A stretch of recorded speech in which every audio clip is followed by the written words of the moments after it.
Welcome to Demasked. My name is Fresman. Today I'm joined by Hunteru. Hunteru, how you doing today? Dude, I'm riding a crazy high right now. I'm pretty good. How are you doing?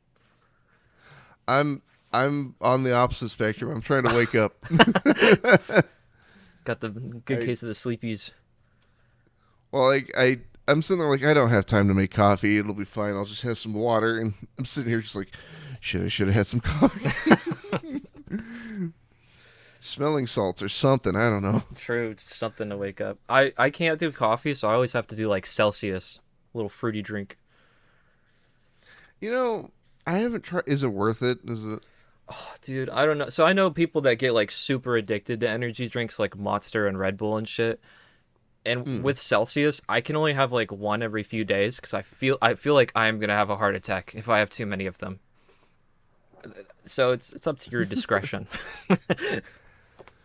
So that's weirdly enough.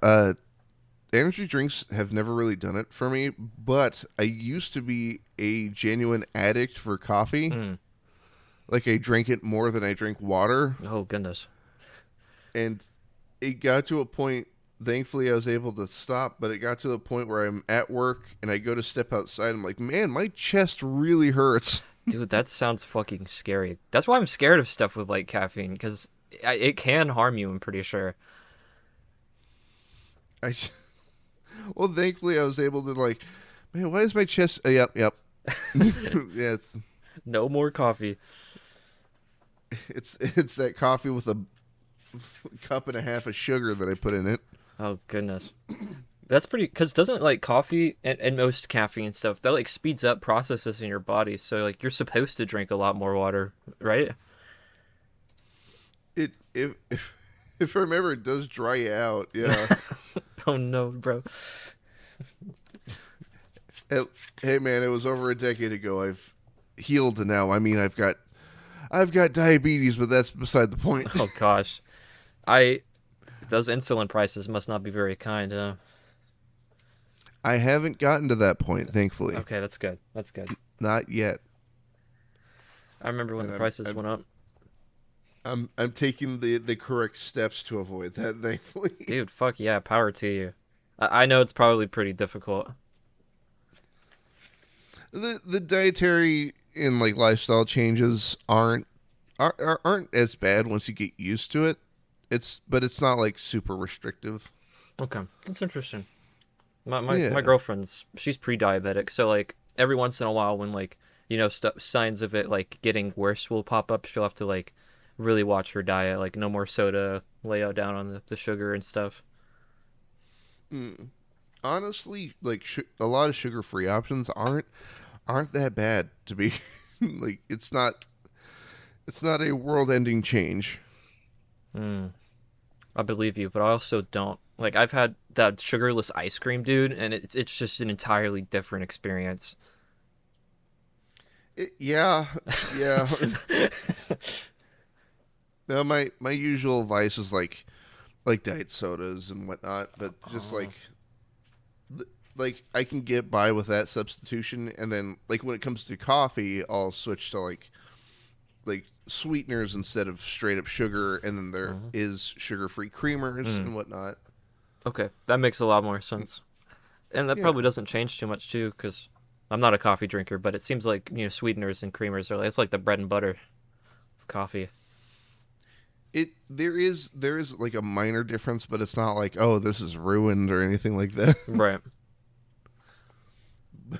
But to swerve violently back onto topic. Well, like it genuinely hit me. I'm like, when did we get talking about diabetes? How did we get here? But so I did have some questions regarding your more recent topics. Your last 3 videos regarding Iron Lung. Right. Now, did you play the game like on top of watching the movie? Yes.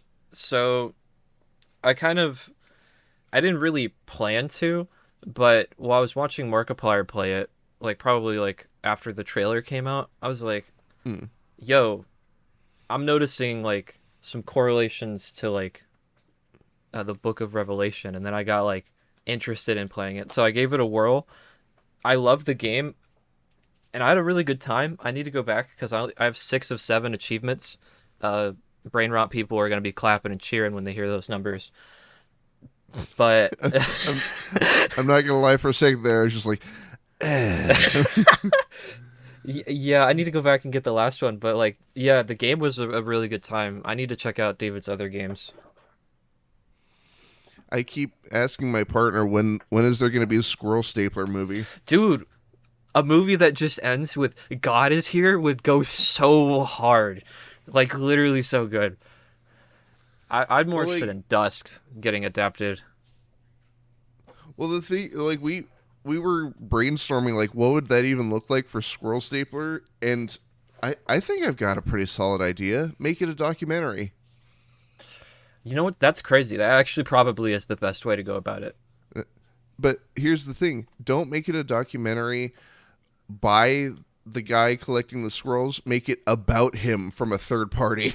Oh, so like just people observing, watching this guy fucking crazy stapling squirrels to his wall to bring back his wife. Or just have it start with, like, oh, we're, doing a small bit about, like, let's call it the Pacific Northwest. It's like just a nice forested area. It's like, oh, look, there's a local hunter. Let's talk to him and see what he's up to. And he's like, I'm hunting squirrels. uh, Change the entire so direction. so you eat them, right? Uh, Sure. Yeah. That's definitely what I'm doing. I bring them home to my wife. I think that's a pretty genius way to approach it. Because, I mean, otherwise, it would be like a pretty interesting character study of like a guy going fucking insane, thinking, yeah, if I staple enough squirrels to this wall, I'm going to summon God to bring back my wife. And he's totally vindicated by the end. That choir chanting "God is coming" isn't in his head; it's real. That would be such a good ending for a movie. David's got some good ideas. I still need to look into Butcher's Creek. So many people have been commenting about that game. I'm ashamed to admit I have not finished Dusk. I'm very close to the end, but I think I picked too high of a difficulty. Dude, that's so fair. And they keep getting just crushed, but I'm too stubborn to, like, no, I'm not going back. Yeah, one day you'll just be sitting there, you'll hit a flow state, and you'll kick ass. But who knows when that one will happen?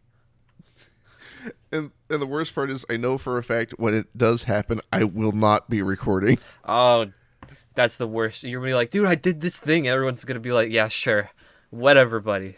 I don't care. I've been meaning to set up that was the NVIDIA Shadow Play thing where it records like the last 15 seconds. Yeah. Because I'll have moments where I'm like, man, that was cool. Man, I wish somebody could see it. It's a blessing and a curse. I had it disabled because I was like, dude, I don't like, because maybe I get a little conspiracy like, but I'm like, well, I don't want my graphics card spying on me. Something about that just seems so strange. Mm-hmm. It's Now, if I can get OBS to do that, that'd be fantastic. Dude, yes, man. Like, have OBS like start up and it's always passively recording and like deleting shit. That would be handy. Get on it, whoever runs OBS. Please. OBS Shadowplay. Probably a different name so they don't get sued, but something like that. OBS Replay? Ooh, we're cooking. Trademarked. Sending the patent to the office right now. Now, in regards to Iron Lung, I've heard a couple of theories regarding it, and some of them do somewhat relate to other David Demasked games, but there's also the theory that I think I wouldn't say holds a lot of water, but it's a fun thought experiment that Simon is trapped in a time loop. Yeah, I've heard about that one. I did some looking into it. It's definitely possible. Well, like, I didn't. It didn't occur to me okay. Everybody at home, spoilers for like the game and the movie. Just true. Click away if you Like, haven't just seen either. also for the love of God, go see it. Please, it's still playing in a lot of places. It's been going for like almost a month now, I think. It's good. It's real good. Yeah, it's pretty good. Um, but the specter that shows up in the sub, like, it didn't occur to me that is Simon. Yeah. Yeah, I think I realized probably on my third or fourth watch, because I mean, the one scene where he's like towards the back by the terminal happens so fast and you don't really get to see it. But like when he's in the chair, you're like, oh wait a minute, that looks like his face and it's missing the left arm just like he is at the end. So like, it's probably gotta be him. It can't be anybody else. Well, like, I didn't even like the face with like the mouth all torn open. Like, it seems so alien to me that I didn't even recognize that as him. It was the arm that did it, Hmm. and it was like I was watching a clip of it on YouTube during like an explanation, and it shows that shot where he, turns around and looks at Simon. I'm just like, oh God, that's him. Yeah, dude. I think it's such a cool detail, like how it perfectly mirrors what he was doing when he looked at the corpse in the back of the thing in the beginning of the movie. hmm The whole movie has, it's really shocking because like Mark he's written other things like it's like YouTube originals like Who Killed Markiplier's and whatnot, but the movie has, yes, dude, the movie has so much attention to detail for like a first time like feature length film director that it puts a lot of other films to shame. Mm. Sorry, Shelby Oaks. Well, and it doesn't give too much away. Like, it also forces the I almost said the player, the viewer to examine like the intricacies of what's going on and like the implications of what's occurring. Yes. I think that's one thing that I think like, there's a lot of movies that come out that are very like hyped up in the moment but end up quickly falling out of the public consciousness, and I don't think Iron Lung, like, that'll happen to it. It has a lot of staying power just because of how ambiguous so much of the movie is. Like, people could be talking about stuff in it for years from now. Mm. Like, I'm trying to think of some other like cosmic horror examples. The Thing. The Thing is a great example. People talk about the ending for The Thing to this very day, and that was like 40 or 50 years ago. Oh God, has it really been that long? Yeah. I think it was Oh 84, no. right? Yeah, I think you're right. Oh no. Oh no. Oh.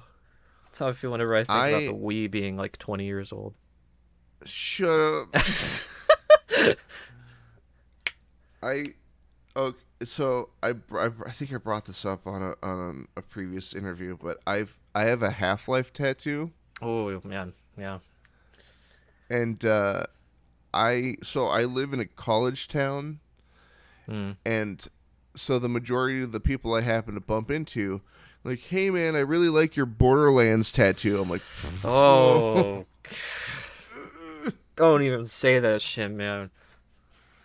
it, like, also a lot of like, hey, nice Aphex Twin tattoo, which I get, but at the same time, no. Gotta get these guys familiar with a good old man, Gordon Freeman, Mr. G-Man. Gordon Freeman. What?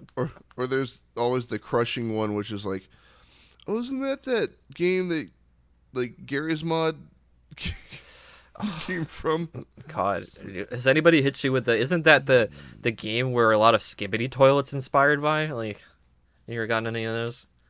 Not yet, but the day it happens, I probably will just start crying. How did you feel when I know that for the Game Awards, the hopium for Half-Life 3 was at an all-time high. So I didn't take it as far as the Half-Life subreddit has, where it just turned into like sigils and photos of people in hoods. Dude, oh my gosh. I'm familiar with Half-Life, but I've not played the games, but I would tune into the subreddit because, oh my lord, bro, every single day they were going crazy. I just was it for a minute there, if I recall, the header for the whole subreddit was Hitler is alive and well and he is the host of the Game Awards.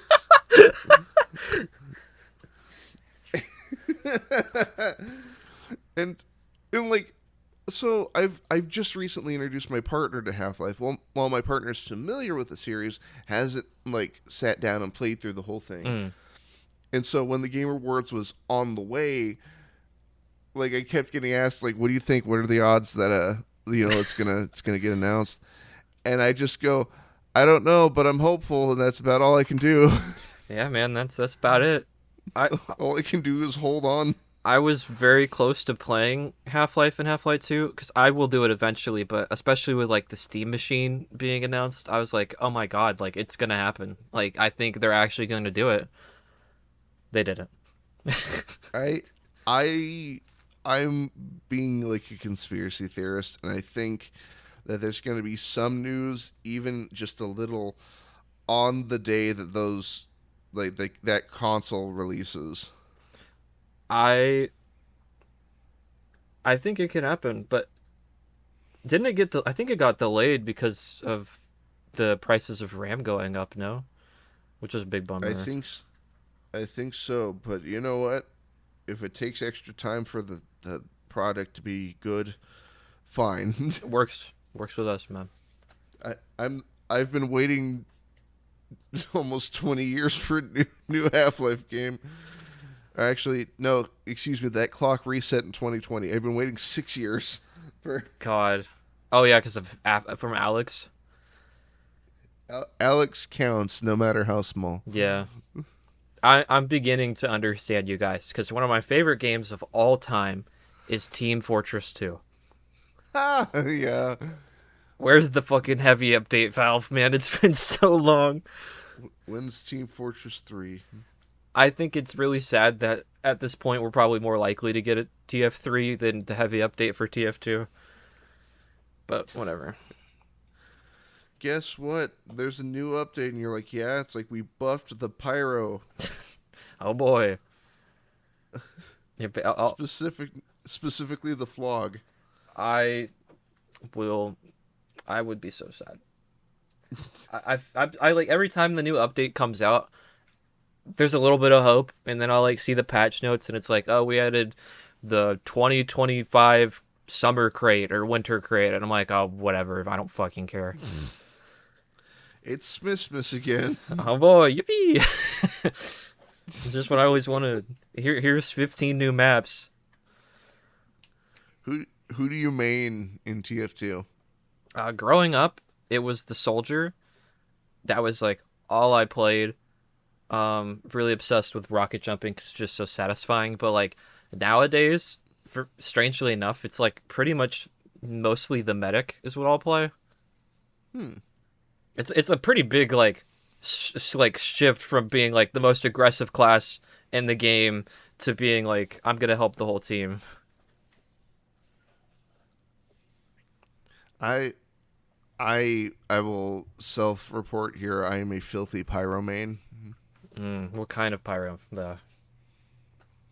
I try to be like more proactive. I do not just stand at the spawn point. Hold M1. I like, of course, hitting M1 is part of the moveset. Yeah. But I'll actually like run around, sneak up on people instead of just standing there. That's good. Pyro has a lot of depth when you bring in like the flare gun and the detonator and shit like that. So no matter how many times somebody in the text chat calls me the N-word, I think I'm doing a pretty good job as Pyro. Bro, that is crazy. I've played it recently, and the amount of slurs people throw around in that chat's ridiculous. It's like an old Call of Duty lobby. In my heart of hearts, I've been playing that game since like 2008, and I'm like, it has not changed at all. No, it's shocking, dude. was like, damn, people must have been saying that shit in like the chat all the time when I was a kid, and I just didn't even realize it.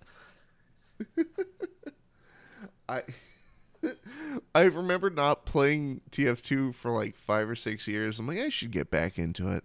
And I picked Pyro, and I killed somebody with Pyro, and they were immediately like, fucking N-word Pyro. I'm like, Oh, oh.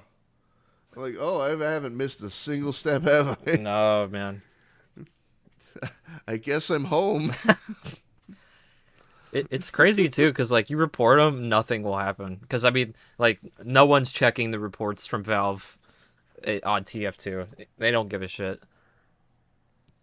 Or it's one poor bastard. Yeah, just this one guy, completely blown to the moon, vac banned. Sitting in an office in a closet somewhere crying because he has to read all of this. What am I supposed to do with all my items now? Sell them. Yeah, true. Especially CS. Sell them for refined scrap. I'll sell it for 6 keys. That is $12. I did that for a minute. I tried doing like trading, and you have an item that people want to buy off of you, but you don't want to sell it, but that's the only thing anybody wants from you. Dude, yes. Oh my gosh, man. I got an Australian rocket launcher, and I have the boxcar bomber as a circling TF logo, which is an all-class hat. And I get friend requests at least once a day from people trying to trade me for it. And I'm like, dude, I don't want to trade it. Like, please stop trying to get it from me. I got it's a really simple hat, but it's the Brotherhood of Arms. It's yes. Like the hoodie with the hat under it. Yeah. And I love that hat. And I got it like as a random drop, not a case, not like just a timed thing. It just showed up in my thing. Oh, nice. It's rare. And like every time I'm like, I have like 1.5 billion guns and crates and metal to like sell to anybody for anything, and they're like, no, I want that hat. I'm like, still not getting rid of it. It's mine. Pick anything else, man. This thing is not going. Yeah. You've walked into my garage sale and asked to buy my car. That's a good analogy. That's kind of fucked up. How much for the car? It's not for sale. Are you sure? Yes, Yeah? I'm sure. I have this crisp $5 bill Oh and boy. a hat. If somebody offered to buy a car for $5, I'm sure it's happened before, but like that's like an insult. I currently do not have a car, and I'm hopeful for that like BS 90s movie, like, you know what, you look like a good kid, just take the car. True. I recently learned that like like dealerships don't sell the cars for the market price. They offer like a whole bunch of fees that usually just don't fucking matter. Which like how is that illegal? What the fuck? Sell it for the market price. You got your stowage fee and your cleaning fee, even though you don't own it yet. The most egregious one is like a lot of them have like an assembly fee, which is like, dog, you didn't build the car, the manufacturer did. You're just selling it, man. And even if you did, that's your job. Yeah, like hello? Can I buy a parts kit and then build it myself? Yeah, please. I'll do like a little Lego set. Give me that shittily printed IKEA pamphlet and I will put it together. White boy will do wonders with this one. I'll go fucking crazy on that shit.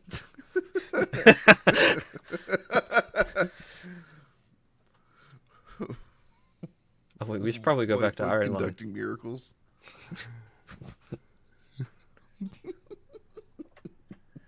We have strayed far away.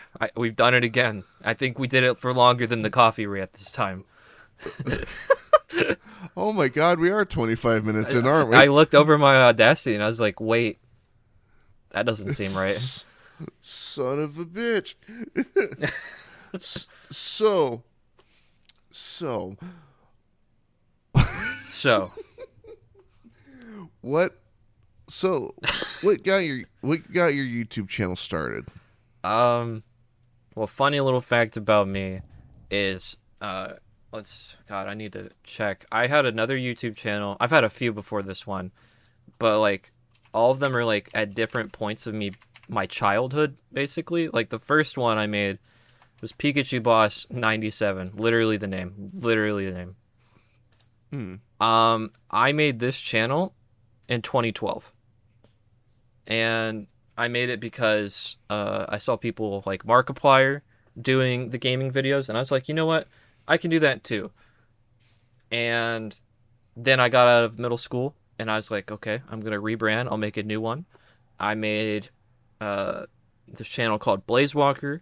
That was honestly, some points I think was just a ripoff of Markiplier. Like I'd play a lot of the games that he did forever ago when he started in hopes that it would give me success. Then after high school, I abandoned it because I was like, I'll start over again. And I got like super into anime, and I was the only person I knew really into a lot of the shows that I was into. So I did what no one should do, and I made a Reddit account to go on a bunch of the subreddits to just because I just wanted to talk to anybody about some of the shows that I liked. And that wasn't enough to satiate my hunger for human connection. So I made the Mr. Hunteru channel, and I started uploading a bunch of videos about shows that I had been watching that I really wanted to talk about. Like the first one was about this anime called God of High School. I thought it was so fucking dog shit that I just really wanted to dog on it. And I even got hired by another anime channel called Anime Ball Steep to help write and edit some of their stuff. It's a crazy name, right? It took me a second to process. I'm like, oh yeah, wait. What did he say? Shockingly, like, even though their name is kind of crazy, they are super monetized. YouTube does not care about the name, and they're also like great people. I was waiting for like there's somehow a family channel. That would be crazy. Way. I mean, they basically, I won't say they are, but like they only cover shonen, which I feel like might as well be a family channel for anime. Very accessible. Yeah. Kids watching it. They're great people. But yeah, I've been doing YouTube now for, it's crazy to say, 14 years. But I don't think I really started taking it seriously until I made this channel in 2020. 2020 when COVID was going around. And if I recall, when I contacted you, you mentioned a specific thing you wanted to discuss. Crap, I'm losing the... Where is it? Where'd it go? I actually was just going to try to learn interviewing from you because I'm working on I don't know how to describe it. I guess I would call it a documentary that I plan to post one day. Gotcha. Yeah. I mean, Sorry. Oh, no, I was going to say, I'm like, I don't know if my process is the best. While it does work for me, I don't know if it'll work for everybody else. I think it's good because it feels very like, like friendly, familiar. It's not like I need to answer these questions and like sell my soul away or something crazy. And I think that will work just fine for what I'm trying to do. Yeah, and the point I try to make, pardon me, the point I try to make, at least with this show, is that I do not script anything. I don't have any bullet points. I quite literally, I have 3 monitors. It's Discord, the Audacity recording, and then your channel, and then that's it. I don't have any bullet points written down. I'm just kind of feeling it out as we go. Just like, I think I'll ask about this thing now. Well, then I think it's more honest instead of like, do you like thing you like doing? Yeah, it's true. It's like, I mean, I sure hope so. That's why I'm doing it. Oh, that's where I get really tired of the larger interviewers like actual like I you know what, that's unfair to me.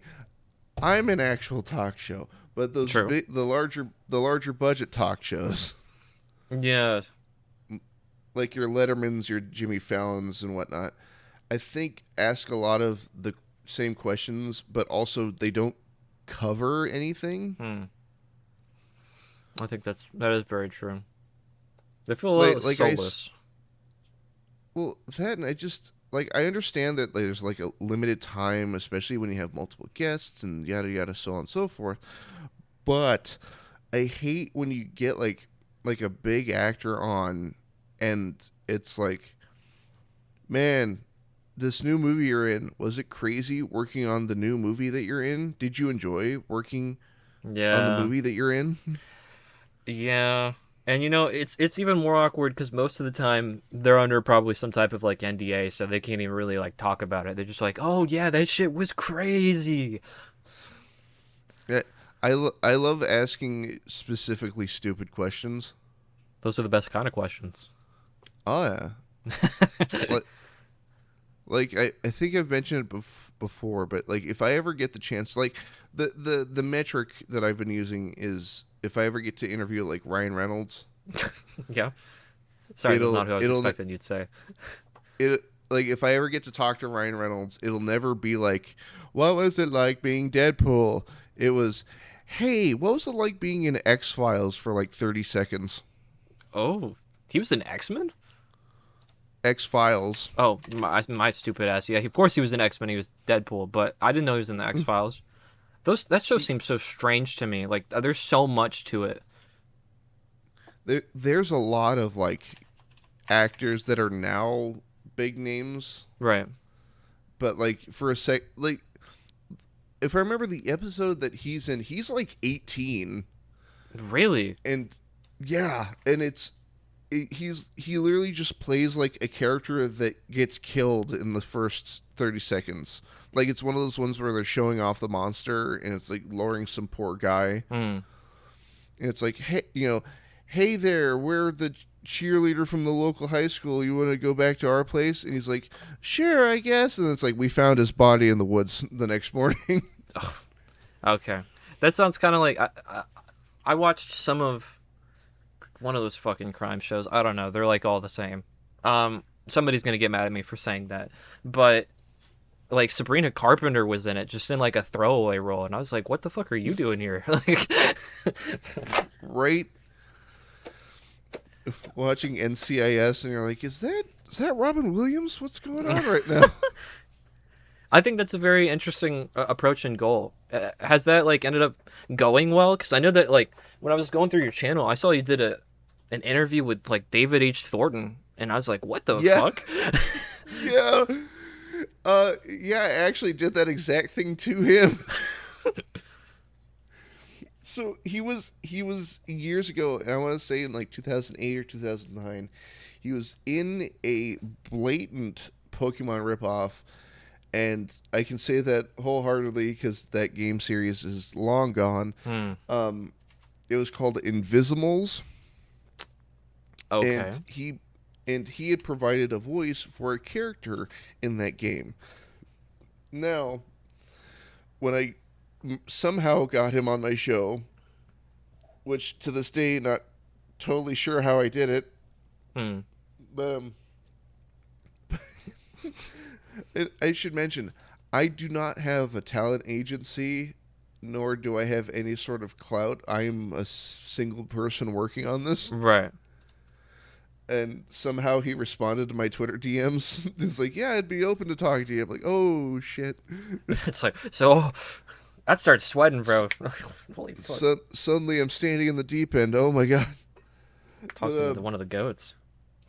But then, like when the day arrived, I'm like, I can't sit here and like be like, "What was it like being Art the Clown? Yeah. Did you have fun?" Although we did cover that a little bit because I had some massive questions regarding like the prosthesis work and like the gore and all this. But I literally started with like, so what was it like working on Invisimals? And all I hear on the other end is, oh my god. Dude, that's great because like he's gonna think about that. Like every once in a while, people like, I can't believe that one guy asked me about Invisimals, bro. Like, Son of a bitch. that's funny. I had no idea. I only know him for, of course, like Art the Clown, and also like his role as the Grinch in the evil fucked up Grinch movie. So, outside of my channel in real life, IRL, I tried my best to keep my online identity separate Right. from my in real life identity. I don't put my face out there. I don't put my real name. Problem is, my parents are really bad at keeping that secret. Oh gosh, it's always the parents, bro. And like my mom at one point, if I remember, the post got taken down, but it was like, hey, look, my son tagged me. My son interviewed David Howard Thornton. I'm like, Thanks, Mom. Appreciate it, dog. no. And then my dad accidentally did that too. But it was completely like, it was like years later. It was during Halloween. Somebody came into his work wearing an Art the Clown costume. And he's like, hey, my son's talked to that guy. I'm like, no. That, I don't know. Of course, bad, but there's always like a charm. It's like, oh, my parents doxed me. Hee hee. Like, thanks a lot. Thanks. My son, so and so. My son at Fresman. Here are all of his baby photos, and start like posting a bunch of those. Oh no! Oh gee, like that. Oh, that's gonna be a fucking nightmare if that ever happens. It'd be awkward as hell. My parents are the type of people to do that. Like at the front of our house, they've just got like a framed photo of me as a baby with like literally my ass is out, and like I'm a child, and I'm like, why I don't really like it being at our front door, and I've moved it away a few times, and every time they'll go and put it back. It's like, why do you want my baby dumpy there, man? Why is the picture zoomed in? Why is the print getting larger? Oh, look at you! Just such a cute little baby. No. I will say the separation between, persona and non-persona is difficult to navigate, especially when I'm at like a convention and I've like forgot my mask or something. Yeah. Because so I recently went to an anime convention in San Antonio, Texas. Okay. And there was a row of voice actors. Oh. Yeah. And it was that type of thing where you don't have to pay to talk to them, and you just walk up. Yeah, just say hi. And I like went and shook all of their hands, like, hey, nice talking to you, and what's hey, what roles did you enjoy, and all this. If you had to pick one, and all this. Mm-hmm. And I'm without my mat. Oh no, excuse me. Oh no, it was worse. Oh no, yeah, I had my mask on. Okay. But the thing is, I've been wanting to get cards printed so I could give them to people I want to interview. Oh yeah. Just putting yourself out there, Yeah, and it's not so much like, check out my channel. I want it to be like the joke I've been making with my partners. I want it to be almost like a threat. Right. But like okay, wait. Well, no, like I have the design. Like one side is just my logo, right? But then you flip it over, it says, "I want to talk to you." Okay, that is pretty funny. Let's just have a chat. I just want to talk. I just want to talk to him. I just want to talk to him. I just want to shoot him. But no, I'm shaking hands, saying hello with my mask on, and the whole time I'm like, I have no way to Also, I have a YouTube channel. I don't want to be that guy. I want the classiness of the business card. Yeah, because I feel like maybe this stigma's starting to break away a little bit now. But like, you know, a lot of these like industry people, they'll hear you mention you're a YouTuber and they're like, oh, whatever, and they'll just like throw away your card, forget about it. But maybe not so much anymore. Well, that's why I've been adamant to like using the term talk show host, because that's what I am. You're an interviewer, bro. Yeah, This is the Demasked TV show. it's not a podcast, damn it. God. once in a once in a while, my family members will mess that up. Oh yeah, he's got a podcast. I'm like, no. They're different. They are different. I also don't plug. Was it a? What's the name of the guy? I don't plug the Alex Jones dick pills. What? Because he has a whole brand where it's like alpha protein. Oh, Whatever. it's like Viagra. Essentially, it's like, oh, it'll boost your I don't know, He's always your up to alpha some weird wave shit. brain juice. I don't follow that crap. I don't know. In reality, it was his pill that was turning the frogs gay, bro. It's what no one knew. Tired of them putting chemicals in the water. I want you to know that occasionally, whenever I see a frog, I'm like, "You think that frog's gay?" Oh, they all think he gotta was be, right. bro. These amphibians are having gay sex, man, and nobody could stop them.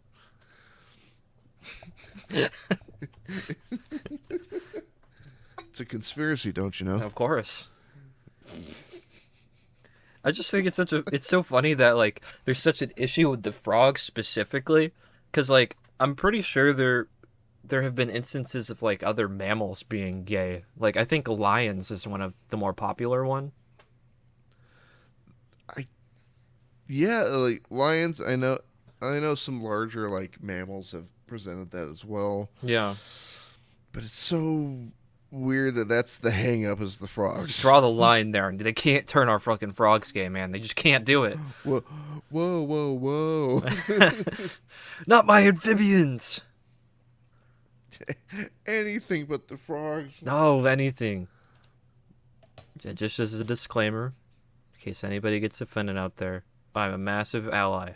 I'm not taking actual offense, in case it doesn't come off as a joke. Or reminds me of that. You ever watch Austin Powers back in the day? Oh, yeah. It reminds me of that joke. It's like there's two things in this life I can't stand: people who are intolerant of other people's cultures and the Dutch. I draw the line at the fucking Dutch.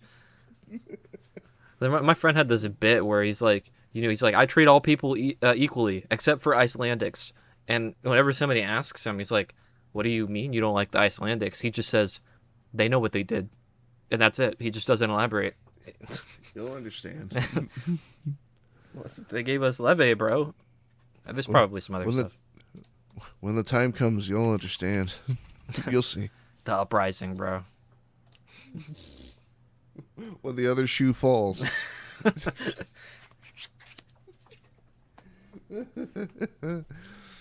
So I've asked this of another anime centric channel years ago, and I am curious to see what your answer is.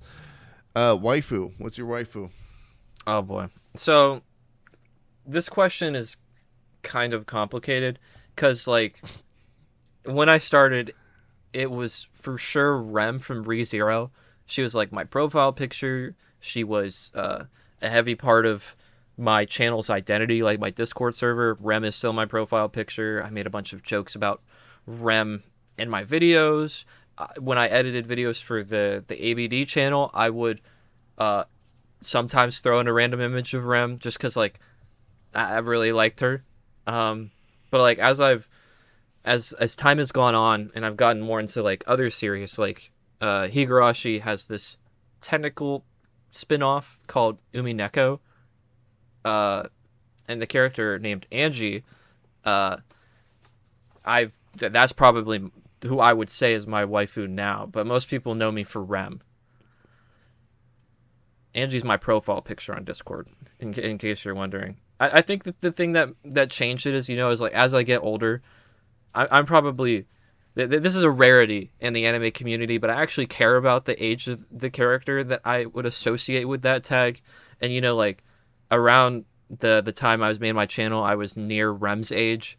And as I've gotten older, it's been a little weirder to be like, this character that's 18 is my waifu. And Angie, I think, is like canonically 20. So that one makes more sense to me.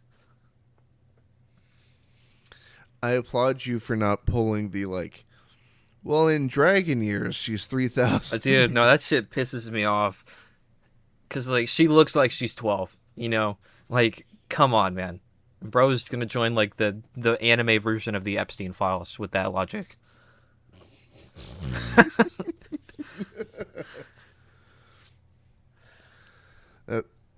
That's why when it comes to anime, I stick to robots. And that's smart. Good for you. That's a good idea. I have a friend who's like sexually attracted to Transformers, and I respect the hell out of that for her. I know it's probably not my place to ask, but which one? I know she really like the one that she usually is drawn to is Starscream. That's fair. That's fair. I don't know. I don't judge. I'm just like, okay, man, you wanna get freaky with that robot? That's power to you, man. That's your God-given American right. I responded to somebody's tweet the other day about like how bullshit "hear me out" posts are. Yes, it's like the most basic thing ever. Yeah. And I sent back a fucking Gurren Lagann gift. I'm like, hear me out, and it's just like Tengen Toppa Gurren. It's just the fucking robot. I don't give a shit who's piloting it. It's the robot. Give me the robot.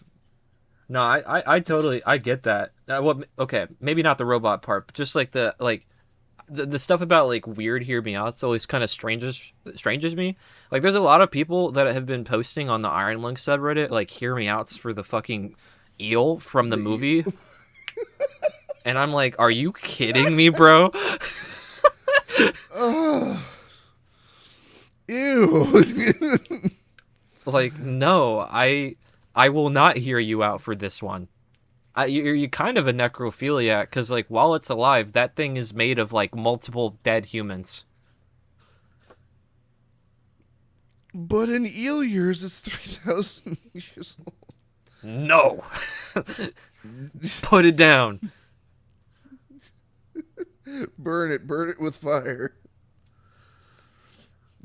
Like the people are so weird about it. Like even though we have like a confirmed name for the eel by the artist of like Ellie, people are trying to push this weird agenda of it being named Caroline on the subreddit. Right. And then I don't know if you've seen it. There's this bombshell somebody dropped that the person that's pushing the agenda, it's just one person on multiple different alt accounts making posts about it being named Caroline, and they're paying for Reddit upvote bots to try to make that the new name. I'm like, why? We're getting a little too attached to this eel to try to spend money and make a name for it. I just don't get it. Why is this the hill that you want to die on? Literally, you could be spending that money on like food. I don't know, like anything else. You could use that money to fund the research to figure out what the hell's wrong with you. True. Why are you trying to fuck that fish, bro? Why are you trying to do that? It's not gonna text you back, bro. Literally, it's gonna try to fucking kill you. Amalgamate you into its body. Have you seen those videos? It's like, here's how to pick up chicks, and it's just, please. Oh yeah, dude. I think one of my favorite ones is like there was somebody who would like cosplay as Zenitsu at cons, and he would like literally like fall to the floor as hard as he could to just start like begging for people to say yes. And I think that's fucking funny as hell. There was a video I saw recently where I don't know why. I think it was the delivery that killed me. Where it's like, the point of view, you fumble the baddie, and it's like slow motion, just for the love of God. The guy's just crying as hard as he can into the camera. Please.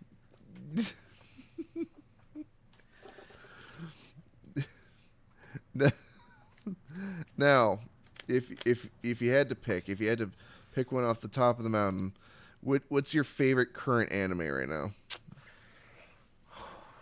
Like one that's airing right now? Or all time? Okay, I was asking because my hot little secret, I'm not proud of it. I haven't watched like a seasonal anime in like forever.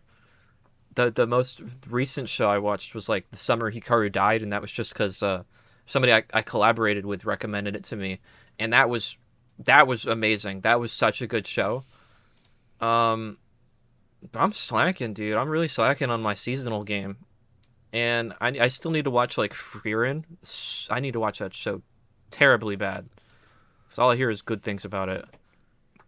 I've unfortunately fallen like way behind, even in stuff that's like considered mainstream, like Delicious and Dungeon. Yeah. I've fallen behind on.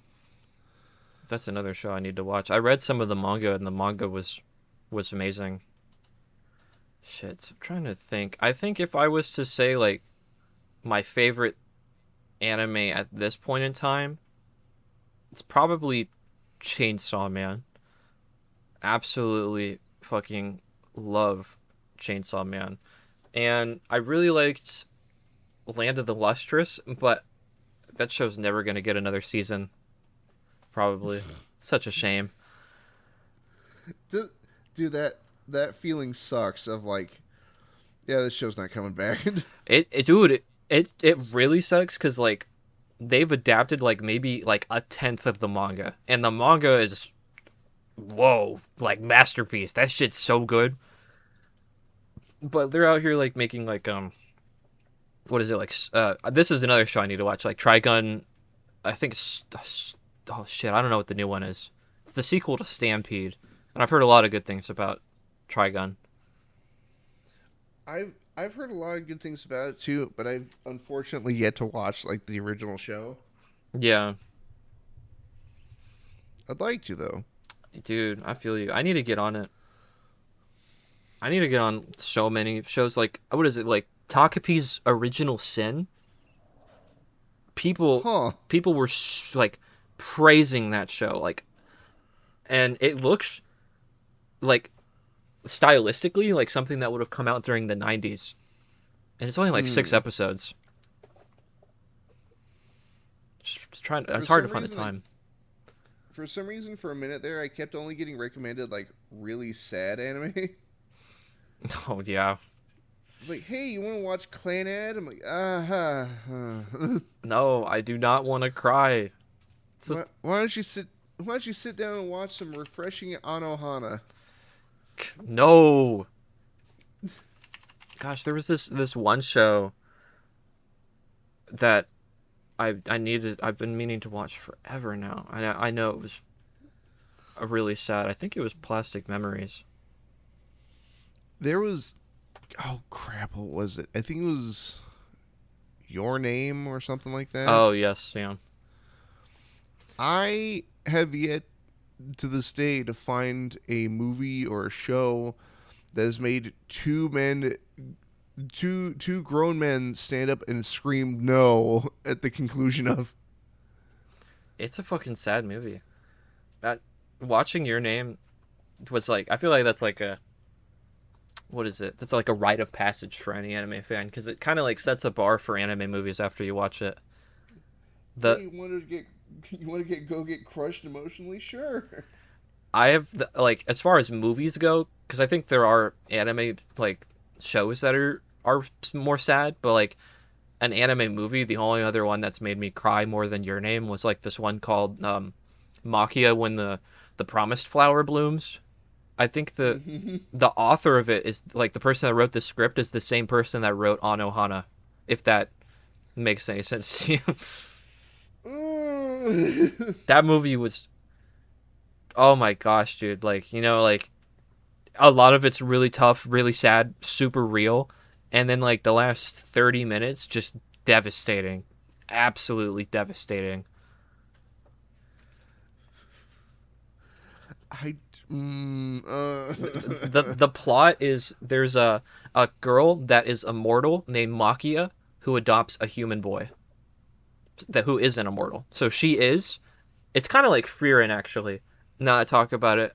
At least I think I don't know much about Frieren, but I know that she has a longer lifespan. But like Makia adopts this human child, knowing that she will probably outlive it. ah. Yeah, That was my immediate guess. Is like just watch him grow older. I won't say anything. All I will say, super fucking sad movie. Really beautiful though. That might be like one of the prettiest looking movies I've ever seen.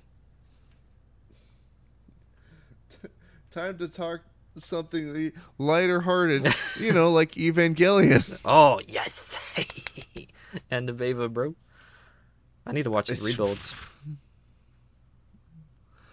I want you to know.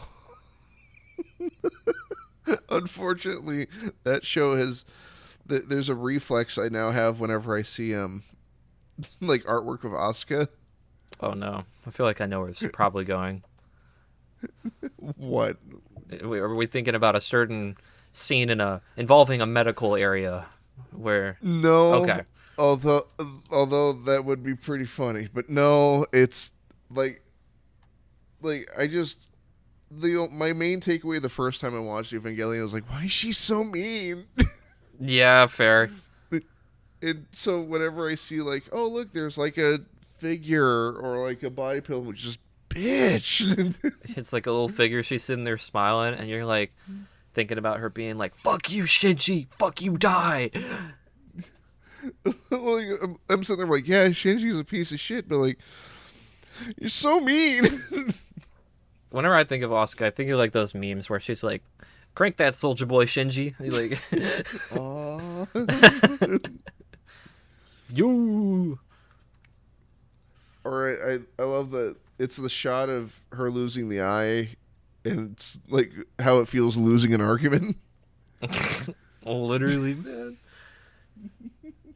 I need to get on the rebuilds because I liked the series and end of Evangelion a lot, but I've heard like the ending for like 4.0 on the rebuilds is like the best Evangelion has to offer, which is crazy.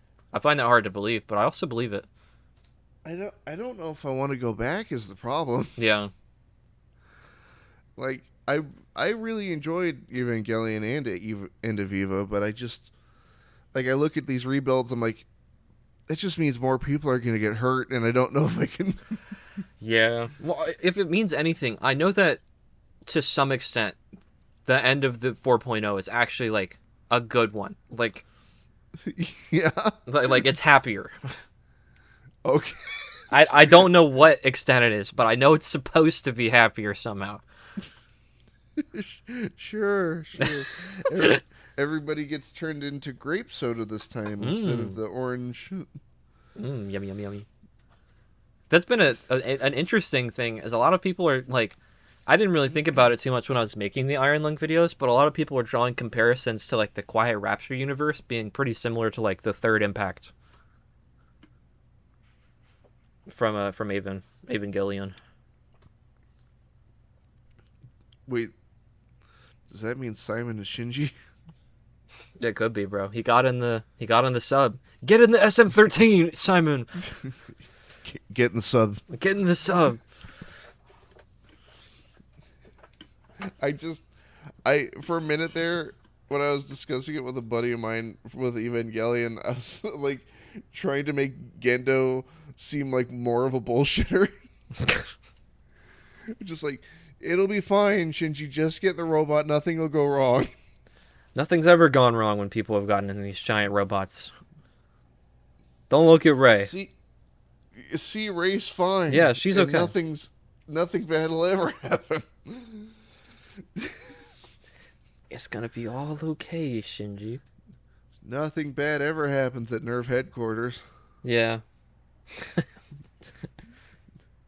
Nothing bad at all. like that clone high bit. Nothing bad ever happens to the Kennedys. That's such a good bit, bro. I like your words, Magic Man. I oh oh. Did you see Clone Highs on streaming now? I did not know. Which platform is it on? I believe HBO Max. Oh boy. It's time to go back. Yeah. Hopefully it stays there. And I don't know. I still hope Netflix doesn't buy it. I'm very scared of what could happen from that. Speaking of odd media, I've been falling down a massive rabbit hole of Ultraman. Oh, interesting. Well, I love like Godzilla and like kaiju's and all this, but then Ultraman's always been like kind of a blind spot, and I decided that if I'm gonna get into Ultraman, I'm not gonna start on like the more recent stuff or even like Shin Ultraman. I'm gonna go all the way back to the beginning. Oh God, so that's like the what, like the 60s or 70s? Yeah. It's actually pretty good. Not gonna lie to you. It's got to be good to some extent to be going on as long as it has. Like I know we're even still getting new titles. Like wasn't there like a Netflix Ultraman not too long ago? Yep, animated movie that for some reason has a theme song by Oliver Tree. What? That doesn't make much Yeah, sense. and I I hate to be the bearer of bad news. It that song sucks. That's not surprising. I used to like I Oliver Tree, but I feel like he doesn't have a good release in a while, to be honest. I liked some of his older stuff and like what was the more like Cowboys Don't Cry is like the most recent one that I like. Yeah. God, I haven't listened to Uh, anything from him in a while. Um, but but no, with Ultraman, it's very clear that they had some shared assets between them and like the Toho studio Hmm. because there's an episode or two out there like that is straight up just Godzilla with like fins stapled onto it. Really? That does not surprise me at all. It's like the Showa era Godzilla with what are they called? What are they called? The okay, you know in Jurassic Park the it's not the Velociraptors, but it's like the smaller ones that murder Dennis Nedry in the car. Yeah, the one that spray him with the shit. Yeah, with the neck frills. Yeah, dude, I don't actually know what those are. I think it's like a compy or something like that. Um, but they like it was a Godzilla suit that just had those frills. Like it looked like they were just glued on. That, huh?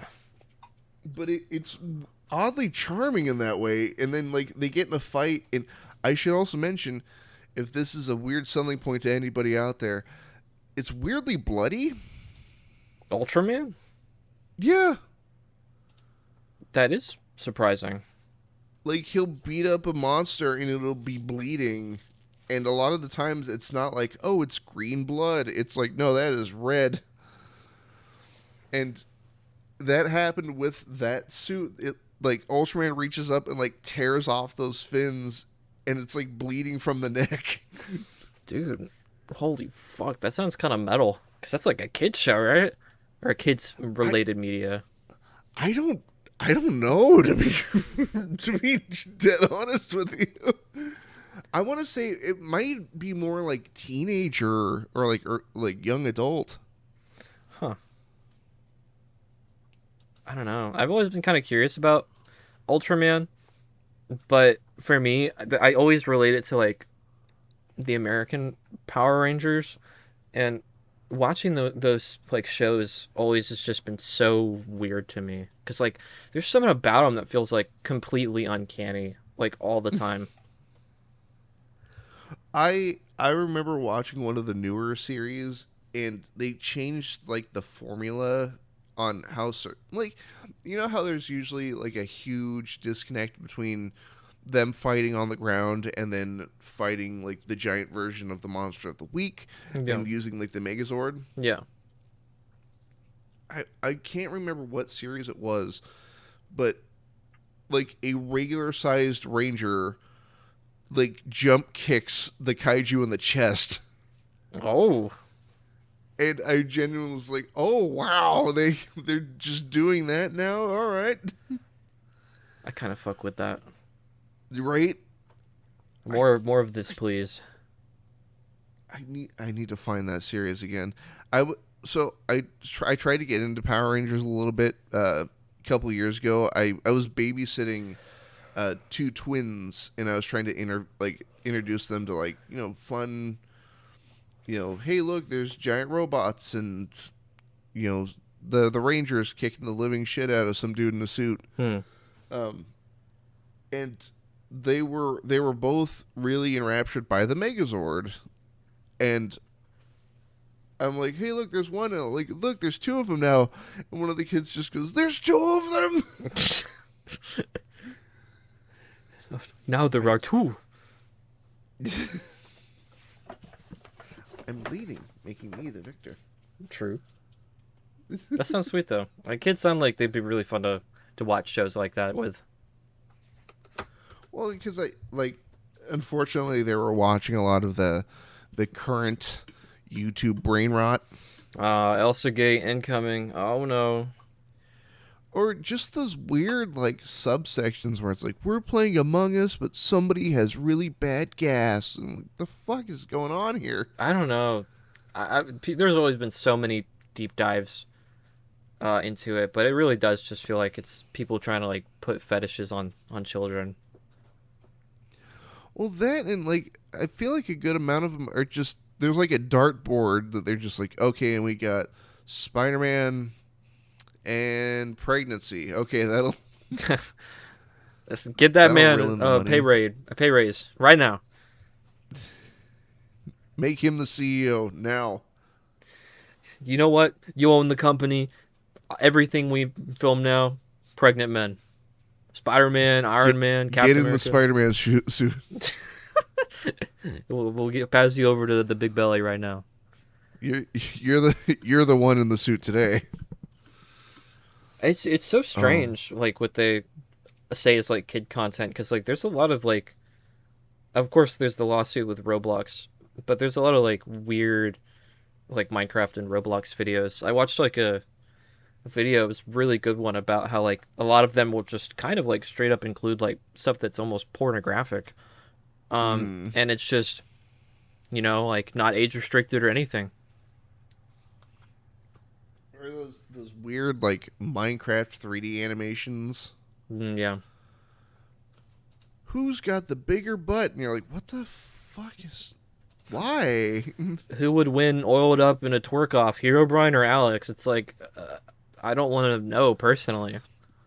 I don't want to know, but Herobrine, of course. You can't beat Herobrine. It's just not going to happen. Why was he not in the movie?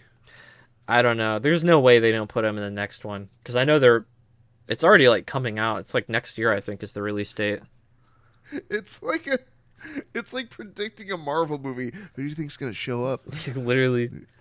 Who's gonna be there? You think the Ender Dragon gonna be in this one, or maybe the Wither, or they have the Warden now too.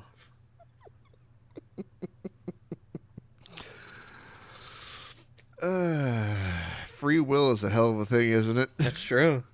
We could take to like Kalshi or one of those gambling apps and start like a prediction meter about who's gonna show up in Minecraft too. Fuck off! Oh my god, I hate that. I hate the concept of the Kalshi app. I admittedly not super familiar with it, but I've been working on a video for Scream 7 where I'm talking about all of the controversy, because I have like an itch that movie's going to be bad. And I found out that they partnered with Kalshi, and I was like, how the fuck are you gonna predict, like, what? Hello? What does this mean? It's it's literally a platform in which you can bet on quite literally anything, even if it gets down to the weirdest minute details. Yeah, like one of them Like was like somebody saying like I don't know, something at the Grammys, saying like apple or orange or something like that. if I remember, it was God. I think it was like Trevor Noah or something. It's like somebody put money down on me saying the word bananas. So there you go. Oh, that's I don't like that. Right? It's weird because it's like with Scream 7 specifically, it's starting to like bleed into that movie. It was like, how many times do you think so and so will be stabbed? And it's like, what the fuck is? How do you get here? I don't know, man. I think the thing that sold the bag to me on like, yeah, this movie's gonna be bad, is the guy that's like writing and directing. It was like Kevin Williamson. You know, he's been doing it forever now. Uh huh. He was like, "Oh, this movie actually doesn't have any meta aspect to it. It's about legacy. It's about Sydney's daughter." And I'm like, "What do you mean? A Scream movie can't be a Scream movie without there being some type of commentary on the horror genre." It sounds like they're just kind of making like a nostalgia bait movie. I feel like, I feel like there is gonna be one, but it's. You ever see Batman versus Superman? Unfortunately, I have seen So it.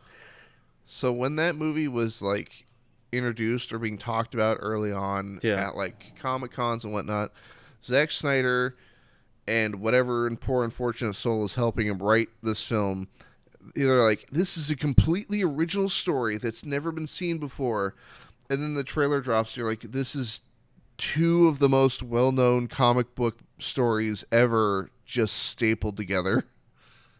I, that probably will happen here. I don't know, man. I'm so nervous for it. I kind of Well, hope it's like, bad though, because I've dumped a lot of time into making a video about it being bad. It'd be really awkward if it was good. wait a second. No, that remark from the director is disingenuous because there's already like a meta thing in the trailer for the film. Is there really? It's the serial killer house that they're hanging out in that has a ghost face fucking statue. Oh yeah, they're using. They brought back the house from like the first movie, right? I think so, but like they're like, oh yeah, it's an Airbnb now, and you can stay in it. I'm like, that's exactly what he said's not going to be there. Dude, I don't know, man. It's weird. Another thing that But like bugs me is like Sydney's daughters in like Scream 5 were like literal babies, but now like one of them is missing and one of them is 16. So what the fuck happened there? I had another set of daughters you didn't know about.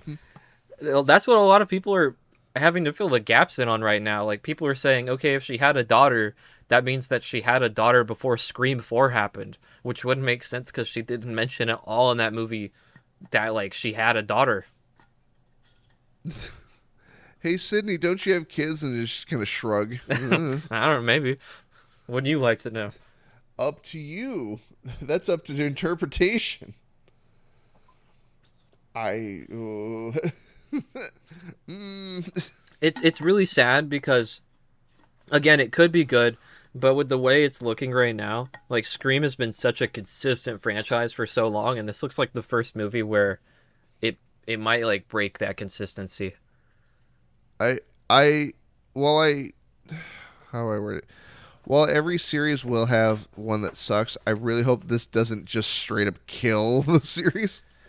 Dude, it's kind of because there's so much writing on this movie being successful after like you know the firing of like Melissa Barrera and stuff, and also Uh, like they poured so much money into this. Like the Super Bowl ad probably cost like $30 million. there was a Super Bowl ad. There was a minute-long Super Bowl ad. Was it okay? Was it good? Was it okay? I didn't watch it, but there were a lot of parents that were really upset that it was playing during the Super Bowl, which I thought was kind Oh, of funny. I mean that could be either a really good thing or a really bad thing. Yeah, I'm not. I think it was just another trailer, to be honest. Well, I mean, if the parental complaint is like, "Ew, it was too violent," then like, good, good. It's a horror movie. Good. That was too violent. Now let us get back to watching these men beat the shit out of each other and give each other concussions. Don't worry, they're paid millions of dollars that they can use to fund their medical bills True. when the CTE sets in. A little head trauma won't matter. A little pat on the back, smack on the butt. Get right back out there. So funny enough, for a minute there, I had the illusions of wanting to be a football player when I was in like middle school, Hmm. and then I saw like one news story of like, hey, local linebacker dead at 40 due to massive head trauma. I'm like, probably not. No thanks. I think I'm okay now. I'm gonna get into video games. Thank you. The right route to go. You asked me. At least I can choose. True. At least I can choose the amount of brain damage I want. Yeah, man.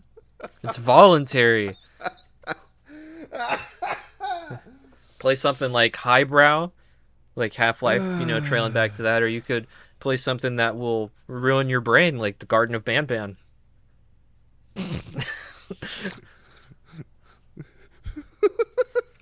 Play something highbrow, like Roblox or I don't know. Yeah. Do like the Italian brain rock thing. Amogus.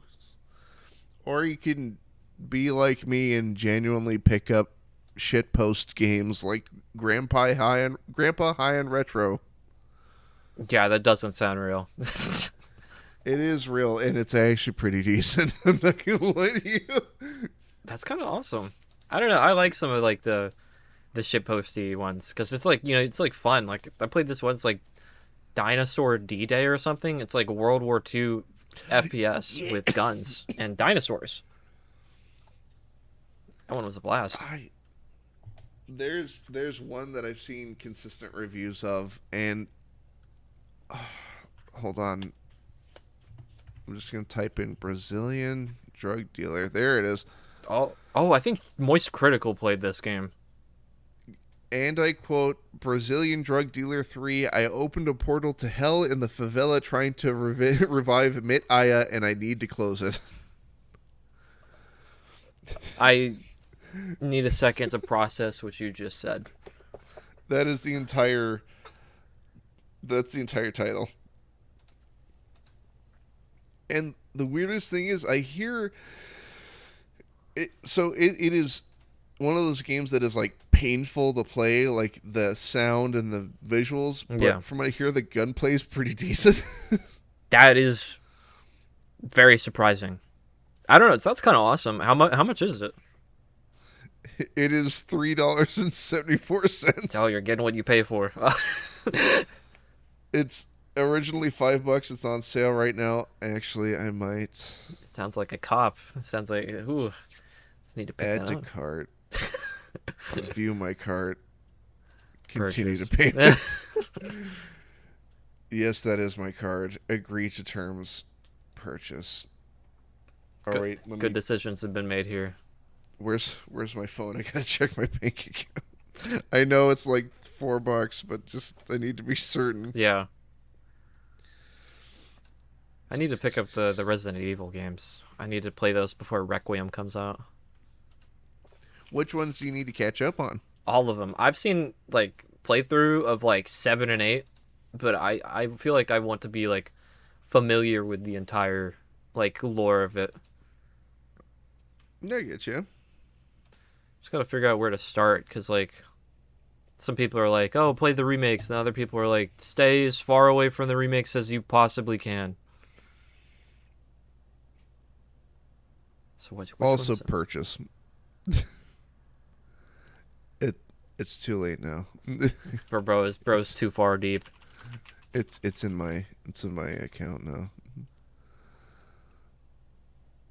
And the moment you get off this interview, you're like, all right, I'm gonna go do some really like good editing, go highbrow stuff, and you just like boot up the game, start playing it for a few hours. or just I do a let's play, but no commentary. That is such an interesting subgenre. I didn't realize that that existed, but it kind of makes sense. Like some people just want to watch the game. There's a lot of like Dead by Daylight videos that have no commentary. There used to be a channel that I would watch for his game coverage, but his commentary sort of became the same every time something would happen. It was literally just like, man, that's crazy. Wow, can't believe that. Yeah. Wow, dude. Wow. I'm just like, yep, that's. You said that 10 minutes ago. Please, something else. Examine what you're looking at, please. That's why like I kind of stray away from making that kind of content. I'll stream every once in a while. Like I streamed playing like Secret of the Mimic, the latest FNAF game. That was a lot of fun, Mm. but I'm like so worried of like, being like, I just gotta like say something interesting or be dead silent. I think like somebody that does it pretty well is like mainly manly badass hero. I think he does like probably the best let's plays on YouTube. Hmm. He's a good balance of just being chill and calm about it. I'm a big fan of like the more analytical side of it, like Civ 11, Hmm. where it's like sure it's chronologically a playthrough, but it's genuinely covering like background details, development details, and all this different stuff. Yeah. I don't know. I like that stuff. I like that kind of thing. I like learning. Dude, me too. That's a big reason the videos that I make are the way that they are. It's because I'll find out like cool stuff about something and I'll be like, oh, I just need to talk about this. So with your channel, do you want to lean more into like the more exploratory things like you've done with your most recent Iron Lung videos, or where do you see yourself kind of going from here? Dude, I don't know, man. I think for a while I was just like, yeah, I'm just gonna make anime content because it was what was doing well.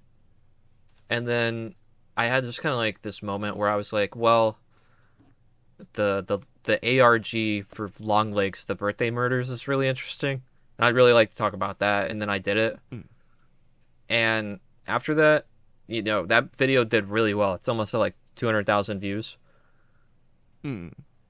And with the most recent like success of like Iron Lung, I think I'm just gonna like talk about kind of whatever interests me and hope that people are like along for the ride. Like the documentary like thing I was talking to you about. Mm. It's I was gonna do a huge video about like this thing that's technically like a lost social media called you probably actually might be familiar with it. It's Flipnote Hatena or from Flipnote Studios on the DSi.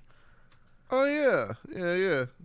I was going to talk about the history, the culture, and how since it's like defunct now, it's basically become like a time capsule of like the late 2000s and early 2010s. And I was going to interview some of the most popular creators from it. And then I'm making like a video on like Star Wars compared to Blade Runner. I don't know, I'm just kind of like that these videos for Iron Lung did so well that I just feel like I want to experiment and see what else could do well. Absolutely. And like doing one of Flipnote, like man, that would be a fascinating like thing to witness, to see it pulled into the modern day. Yeah, dude. I It's so weird. Like I know people still talk about it, but I think about Flipnote like once a week because that was so fundamental and to like who I am now as a person. Like there was this one creator who I actually have got on for an interview, and I'm gonna try not to be like a little fanboy, but their name was like K66 Gunzo, and like she's the reason I got into anime. Like if it wasn't for her, I probably would have gotten into it eventually, but there's a world where I may not, be having this phone call with you if I didn't watch her flip notes because I got so into anime off of her. that you've ended up talking to a masked man on the internet. Yeah, dude. Good old butterfly effect. it's such an interesting thing because it really like you go back, you watch some of those old flip notes, and it's like, like the internet used to be so innocent.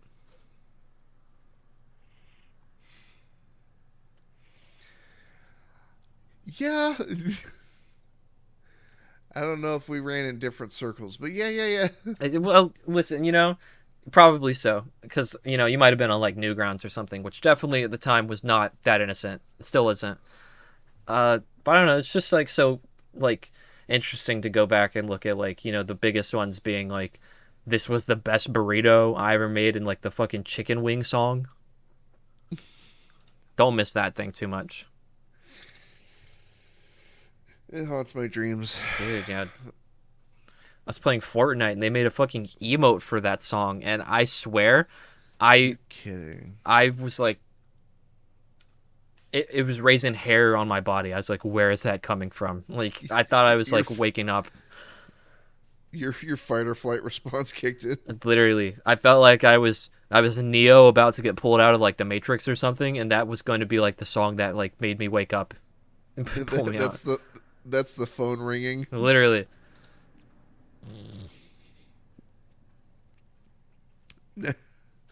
Now, Mr. Hunteru, we have crossed, or actually, we're closing in on the hour and a half mark already.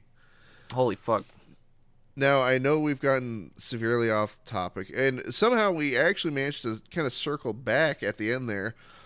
Yeah, And sure. I so personally, I very much enjoy your content, and I do have a lot of hope for you. And I have no authority on the subject, but I think you can you can do this. You can do this well. Well, I appreciate that. I was actually like very close to quitting, like like a month ago actually. And Um, why is that?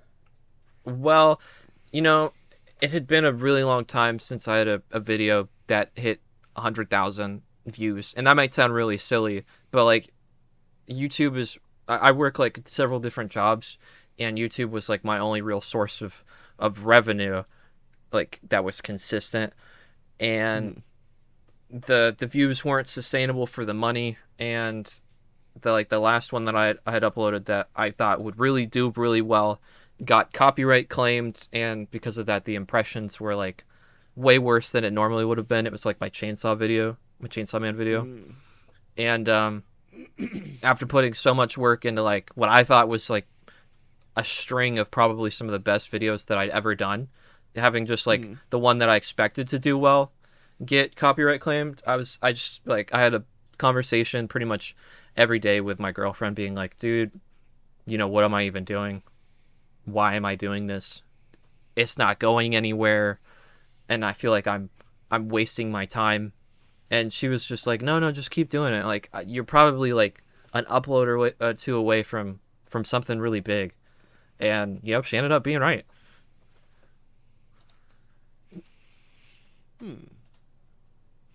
See, I find that like the quote unquote YouTube algorithm is incredibly fickle, Yeah. especially when it comes to like passion versus output. Because like my most personally my most popular video that I've ever put out and has like none of my videos have ever reached that height again has 24,000 views, and it is the least amount of work I've ever put into a video. Really? It's literally just a cutscene from the game Army Men Sarge's Heroes. There is no editing. It's just the cutscene, and for some reason it has 24,000 views. The internet works in really weird ways like that, dude. Especially the fucking Right? algorithm. I had I, a buddy who was like it was my first ever collab partner back during my Minecraft era on the Pikachu Boss channel. Shout out. But he tried really hard to just like I've been, and the one video of his that blew up is he posted a clip from Regular Show, and it has like 2 million views now.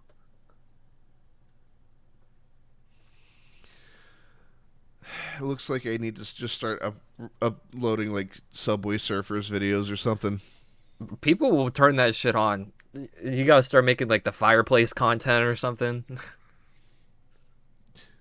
Demasked fireplace. There you go. Yeah, it's like your little mask right above a fireplace. It's like ambient fireplace with mask for your No, Halloween. lo-fi. hang, hang out with Fresman 12 hours. Yeah. I I also I appreciate it. I hope that with after this Iron Lung stuff that something else can do well. I'm so I've talked a few times with my girlfriend about it because like it's as my partner and everything about like what to do next because even though like I don't think there's like anyone really gives a shit what I do, I feel like there's like a lot of pressure that like like the last 3 uploads cumulatively almost have like 1 million views. Mm. And so I've got to like follow up with something good. And my next video was going to be a fucking watch order for Higurashi, and I don't know if that would be a good follow up. So that's why I started doing the Scream one. I mean, honestly, it doesn't hurt to like diversify what you put out there. Like the jump from covering anime to doing the Iron Lung videos is like sure that's an interesting left turn to make, but then you also have like your Dead by Daylight stuff sort of sprinkled in there, and like the weapons Yeah. one and long legs and all this, and so I think that sort of the diversifying it, kind of going back and forth, can help because not only are you showing things that people may be already interested in, like Iron Lung, but you're also opening people up to being introduced to new things like Higurashi. That's what I'm kind of hoping for. Because although they're not remotely similar, I do think there's a lot of people that liked Iron Lung that would find a lot they would like in Higurashi. Yeah, might find similar tones to vibe with. Yeah. Because at the end of the day, it's really good horror. And I feel like any like horror that's really good is worth exploring. Mm. Well, on that note, I think we will call this here interview to a close. Mr. Hunteru, this has been absolutely fantastic having you on.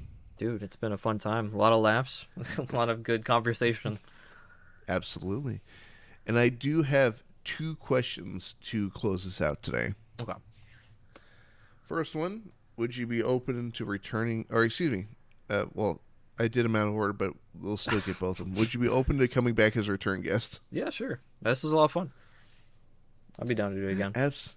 Absolutely not. No, fuck you. This is the last time you'll ever hear from me ever again. Don't call me. Don't come by my house. Dude, those movies are so good for actually zero reason. I love like the weird like like the honestness and like don't call me. Don't come by my house. We're done. And my second question, which I usually ask first, is do you have a video that you're particularly fond of?